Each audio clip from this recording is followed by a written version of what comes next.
नमस्कार, आप देख रहे हैं सुपरफास्ट फ्यूचर्स। मात्र 2 ट्रेडिंग सेशंस हैं अक्टूबर सीरीज की एक्सपायरी कटने में। उससे पहले बिल्कुल एक रेंज बाउंड सेशन जो है इंडियन मार्केट्स पे आज के सत्र में बनता हुआ नजर आया। निफ्टी 20 अंकों की मात्र गिरावट देखने को मिल रही है। हालांकि सुबह से 8700 के नीचे कामकाज कर रहे हैं निफ्टी बैंक। 19 अंकों के आसपास गिरावट, बिल्कुल फ्लैट कहूंगा मैं। सेंसेक्स में 91 अंकों की गिरावट है। स्मॉल कैप स्टॉक्स आज भी एक्टिव है मार्केट पे और टाटा ग्रुप के समूह के स्टॉक्स जो हैं वो आज जुड़ के उन्होंने प्रेशर बनाया मार्केट्स पे। निफ्टी बैंक फ्यूचर्स में 19,900 का लेवल, लेकिन निफ्टी फ्यूचर्स जो है वो 86-94 के लेवल पे है। और आज अगर आप कॉल साइड पे देखेंगे 8700-8600, चाहे पुट की बात करें या फिर 8700-8800 की कॉल्स, तो आज दोनों ही साइड पे राइटिंग है। तो कहीं ना कहीं ओपन इंटरेस्ट बढ़ने का मतलब एक रेंज बाउंड सेशन जो है वो इंडियन मार्केट्स पे एक्सपेक्टेड है। 8700 की कॉल का प्रीमियम 34% टूटा है।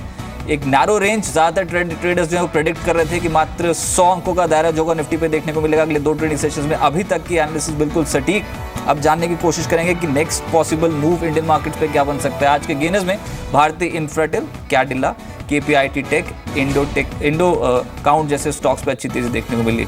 अरविंद, थोड़ी देर पहले नतीजे आए और अब खबर यहाँ पर यह है कि अरविंद फैशन में हिस्सा बिक्री की खबर है। 4.5% के आसपास की तेजी देखने को मिल रही है। कंपनी रकम जुटाएगी हिस्सा बेचकर और 10% जो है वो ब्रांड बिजनेस कारोबार में हिस्सा बेचेगी। उसका एक पॉजिटिव इंपैक्ट स्टॉक प्राइस पे देखने को मिल रहा है। 5% की तेजी और F&O का स्टॉक है, अच्छी तेजी इस समय देखने को मिल रही है। 5% का मूव आज इंट्राडे बेसिस पे। अरविंद फैशन की एंटरप्राइज वैल्यू आपको बता दूं कि 8,000 करोड़ रुपए है और उसमें 10% हिस्सा बेचकर कंपनी की रकम जुटाने की योजना है। तो 377 के लेवल पे फिलहाल अरविंद जो है वो कामकाज कर रहा है। अच्छी तेजी के बीच यहाँ पर कामकाज हो रहा है। टाटा ग्रुप समूह के स्टॉक्स पे ऊपरी स्तर पर दबाव है। आज के मेहमान मेरे साथ इस समय मौजूद हैं आशीष अंदानी साहब, ट्रिफर्ड रिसर्च से। आशीष, शुक्रिया। से सबसे पहले तो बाजार पे आप एक रेंज क्या ऑपरेट करके चल रहे हैं जो आज और कल में देखने को मिल सकती है, और एक्सपायरी किन लेवल्स पे कटती देखते हैं आप?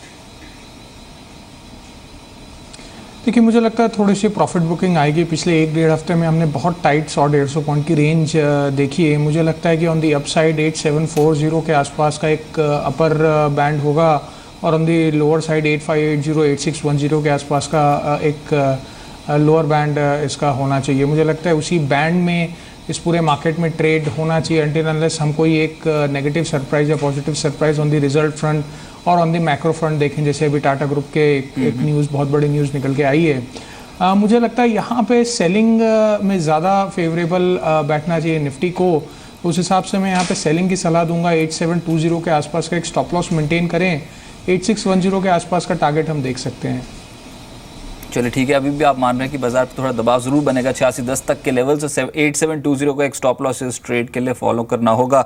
लेकिन अरविंद, अभी जिस पे हम बात कर रहे थे, एक क्विक रिएक्शन आपका सर। आज एक अच्छी तेजी बन गई, अब 5.6% के आसपास की तेजी, क्योंकि रकम बहुत बड़ी है जो ये रेज कर सकता है। 10% स्टेक डाइल्यूट करके फैशन बिजनेस में क्या करना चाहिए अरविंद पे 381 लेवल्स? मेरे ख्याल से यहाँ पे बिल्कुल स्ट्रेट बाय है इस पर्टिकुलर स्टॉक में। आप देखें कई समय से almost start of this calendar year आप देखें स्टॉक रेंज में था। ये रेंज ब्रेक नहीं हो रही थी ऊपर की तरफ में। 277, 275 बहुत स्ट्रॉन्ग रेजिस्टेंस मिलता था। न्यूज़ पेज ब्रेकआउट हुआ है। वॉल्यूम आप देखें सडन स्पाइक हो गया है। मेरे ख्याल से शायद हम 6 मंथ हाई वॉल्यूम पे आज हैं, तेज़ी भी हो रही है। तो सारे फैक्टर्स फॉल इन प्लेस कर रहे हैं और ये जो एक ट्रिगर है, मुझे लगता है इस पर्टिकुलर स्टॉक को शायद 420-450 तक के लेवल में on the short term positional basis ले जाता है। तो डेफिनेटली यहाँ पे बाय है। बाय ऑन डिप्स भी कर सकते हैं ट्रेडर, क्योंकि जब न्यूज़ थोड़ा फेज आउट होता है थोड़ा सा करेक्शन आता है। बट हर डिप पे इस पर्टिकुलर स्टॉक को बाय करना चाहिए। न्यूज़ भी काफ़ी पॉजिटिव है और टेक्निकली भी काफ़ी अच्छा ब्रेकआउट आया है। वॉल्यूम्स बहुत अच्छे हैं। एक रेंज जो ऑलमोस्ट हम देखें तो 7-8 महीने 9 महीने की रेंज को ब्रेक किया इस पर्टिकुलर स्टॉक ने।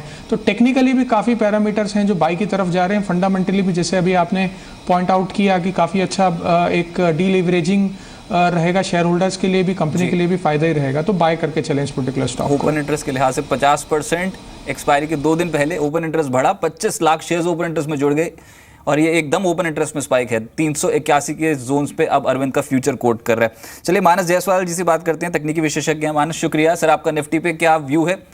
एक्सपायरी कहाँ कटती देखते हैं आप, और क्या हम 8700 के ऊपर जा सकते हैं? 8730 टू बी प्रिसाइज, इसके ऊपर टिकने की पॉसिबिलिटी कितनी ज़्यादा है?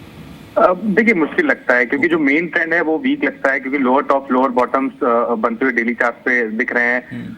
8700 8740 एक स्ट्रॉन्ग रेजिस्टेंस की तरह प्ले हो रहा है करीब 4-5 दिन से। वहीं अगर आप देखिए तो 4-5 दिन से 50 दिनों के मूविंग एवरेज पे निफ्टी लगातार सपोर्ट ले रहा है। खरीदने का तो सवाल नहीं उठता। मैं समझता हूँ कि बिकवाली के लिए थोड़ा इंतजार करना पड़ेगा जब 50 दिनों का मूविंग एवरेज जो कि 8660 है निफ्टी उसके नीचे फिसले तब वहां पर एक शॉर्ट कॉल ले 8700 का उस केस में स्टॉप लॉस रखें। मैं समझता हूँ कि 8660 के नीचे 8575 तक के लेवल मानस यही लेवल तो टूट नहीं रहा है पिछले 3 ट्रेडिंग सेशन से, 3-4 ट्रेडिंग सेशन से इनफैक्ट। इसलिए मैंने बोला क्योंकि 4-5 दिन से अगर आप देखें तो एक साइडवेज मूव चल रहा है तो इसमें तो मैं ट्रेडिंग कोई भी निफ्टी का ट्रेडिंग कॉल लेने को नहीं सलाह देता। बट ट्रेंड वीक है इसलिए इंतजार करेंगे 8660 के लेवल्स को ब्रेक होने का। उसके नीचे शॉर्ट करेंगे 8700 के स्टॉप लॉस लगाएंगे और 8575 के टारगेट सेट करेंगे। चलिए जो आप 8700 का स्टॉप लॉस बोल रहे हैं ये उस स्थिति में क्लैरिटी दे दूं दर्शकों को कि जब 50 दिन की औसत टूटेगी यानी कि 8660 8655 का लेवल टूटेगा तो उसके बाद ये स्टॉप लॉस लगाएं अपने ट्रेड पे। फिलहाल 8700 किसी भी वक्त अब बाजार ऊपरी स्तर पर तोड़ सकता है क्योंकि 8696 के लेवल पे इंडियन मार्केट से 13 पॉइंट्स के आसपास की गिरावट। एक स्टॉक बताएं सर जो आप सेल साइड के लिए चूज करेंगे। सेल साइड के लिए बायोकॉन को चूज करेंगे। देखिए कल भी हाई लेवल पे सेलिंग प्रेशर देखने को मिला bearish engulfing pattern daily chart पे बना। आज भी एक इम्पॉर्टेंट सपोर्ट जो कि 960 के आसपास था उसको स्टॉक ने ब्रेक किया है। तो यहाँ पर शॉर्ट क्रिएट करेंगे। पहले मैंने स्टॉप लॉस 962 के बोले थे बट उसको अब रिवाइज करके 952 करेंगे और जो टारगेट है वो 915 की करेंगे जो कि 50 दिनों का मूविंग एवरेज है। चलिए 952 का अब स्टॉप लॉस लगा के यहाँ पर शॉर्ट करने की सलाह है और 915 तक के जो टारगेट हैं वो बायोकॉन पे देखने को मिल सकते हैं। शुक्रिया सर मेरे साथ जुड़ने के लिए। मनीष शर्मा जी अब मौजूद हैं। मनीष जी नमस्कार। निफ्टी पे स्ट्रैटेजी बताएं सर और साथ ही साथ एक स्टॉक जो आपके रडार पर है। जी निफ्टी में अगर आप सुबह से ही देखें तो 8700 के कॉल में करीबन 10-12 लाख शेयर शॉर्ट साइड जुड़े हैं। उसी के लिहाज से मुझे लगता है निफ्टी में टिल एक्सपायरी 8600 तक करेक्शन देखने को मिल सकता है। अच्छा। 8730 का स्टॉप लॉस रख के शॉर्ट करने की राय होगी। और स्टॉक में अगर आप बात करें तो ICICI बैंक में 290 के आसपास काफी हैवी लॉन्ग अनवाइंडिंग हमें देखने को मिला है सुबह। 291 का स्टॉप लॉस रख के शॉर्ट करने की राय होगी। नीचे में मुझे लगता है एक बार स्टॉक में टेक्निकल करेक्शन देखने को मिल सकता है। 278 280 तक के लक्ष्य देखने को मिल सकता है। चलिए शुक्रिया सर मेरे साथ जुड़ने के लिए। तो अभी तक 3 कॉल्स आ गई हैं निफ्टी पे और तीनों की तीनों कॉल्स जो हैं वो नेगेटिव साइड पे आई हैं और ये बहुत इंटरेस्टिंग है। 2 स्टॉक्स डिस्कस हुए जिसमें बायोकॉन सेल कॉल है, ICICI बैंक सेल कॉल है। ब्रिजेश सिंह जी अब मेरे साथ जुड़ चुके हैं, सीनियर टेक्निकल एनालिस्ट हैं। ब्रिजेश आप बताएं निफ्टी पे क्या सेल सलाह है आपकी और कौन सा स्टॉक है आपके फोकस पे। देखिए गुड आफ्टरनून। ओवरऑल ट्रेंड थोड़ा सा बैरिश लग रहा है। ऐसा लग रहा है कि प्रॉफिट बुकिंग देखने को मिल रही है और जिस हिसाब से निफ्टी स्पॉट की बात मैं देख रहा हूँ 8690 के आसपास में ट्रेड कर रहा है। मेरी सलाह तो यही रहेगी कि जब तक निफ्टी 8740 के ऊपर ट्रेड नहीं करता है तब तक तो प्रॉफिट बुकिंग देखने को मिलेगी। तो कोई भी उछाल 8700 या उसके ऊपर अगर आता है निफ्टी तो आप सेल कीजिए। 8740 का स्टॉप लॉस लेके चलिए। 1 से 2 ट्रेडिंग सेशन के हिसाब से हम 8630 को देख के चल रहे हैं। अगर कोई पैनिक आता है समवेयर अराउंड 8550 के आसपास में आता है तो बाइंग करने की सलाह रहेगी। लेकिन 1 से 2 ट्रेडिंग सेशन में हिसाब से थोड़ी बिकवाली ही देखने को मिल रही है। जितना मेरे को अभी मोटा समझ में आया क्योंकि सारे जानकार यही बोल रहे हैं कि 8740 8730 के लेवल के ऊपर नहीं टिक पा रहे हैं हम, तो वही लेवल स्टॉप लॉस की तरह लगाएं आप। और इस सीरीज में अब हो सकता है कि बिकवाली क्योंकि बहुत कम समय बचा है तो इतनी एग्रेसिव तो नहीं लेकिन 8650 8660 तक के लेवल्स जरूर बाजार छूने की कोशिश करेगा। तो सेल ऑन राइज की मार्केट अभी बनी हुई है जब तक हम 8730 8740 के लेवल के ऊपर क्लोज नहीं होते। तो कौन सा ऐसा स्टॉक है ब्रजेश जी जो आपके रडार पर है अभी ये बताएं। टेक्निकल पॉइंट ऑफ व्यू के हिसाब से आज फर्टिलाइजर और केमिकल काउंटर में थोड़ी बिकवाली देखने को मिली है जिसमें टाटा केमिकल थोड़ा सा वीक लग रहा है। तो मैं 562 के आसपास में ट्रेड कर रहा है। एग्रेसिव ट्रेडिंग के हिसाब से आप मौजूदा स्तर पे आप बेच सकते हैं या कोई थोड़ा सा और उछाल आता है 565 तो आप उस लेवल पे भी बेच सकते हैं।